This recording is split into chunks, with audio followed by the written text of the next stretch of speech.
Hey, it's Clay, and this will be a video chart on ticker symbol BDSI. We will take a look at the 30-minute time frame. Real quick, what do I mean by 30-minute in case maybe you're new to charts? Instead of each one of these candlesticks here representing 1 day's worth of price action, which is what you would normally see, each one represents 30 minutes. So while this here may look like several days worth of time, it's actually today's price action broken down into 30-minute time slices. I like to this time frame. That does a good job of telling the quote-unquote story of the price, and then makes mapping out levels of support and resistance a bit easier to see. I don't mean to state the obvious, but pretty crazy movement today, not only from the price action perspective, but you then look down here at the volume and well above average volume on the day. So a lot of eyeballs on this one. So let's map out some areas of support and resistance as we head into Friday. First level of support that really stands out, and this is by no means some sort of great discovery on my part, I assure you.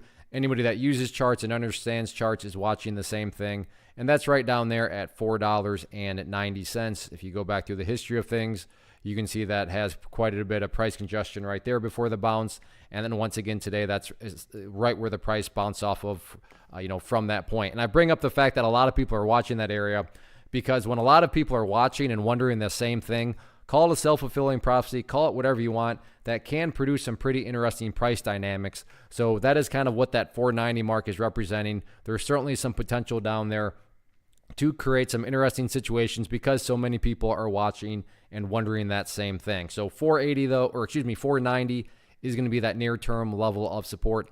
In the event that level does not hold up, the next key, actually let me double check that.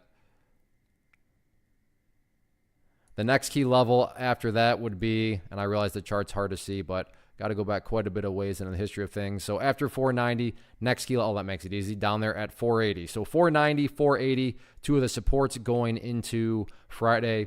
As far as levels of resistance are concerned, the initial level is going to be that purple line on my chart, which represents the 50 period simple moving average. You can see that is right where the chart was, the price was rejected from today. If the price can push up through there, the next key overarching level after that would be the pink line, which is the 200 period, which going back through the history of things, you can see has also knocked down the price on a couple different occasions. So 50 period moving average, initial level of resistance, next level after that, up there at that pink line, the 200 period moving average. But eventful day today. It'll be interesting to see how this one closes out the week tomorrow on Friday.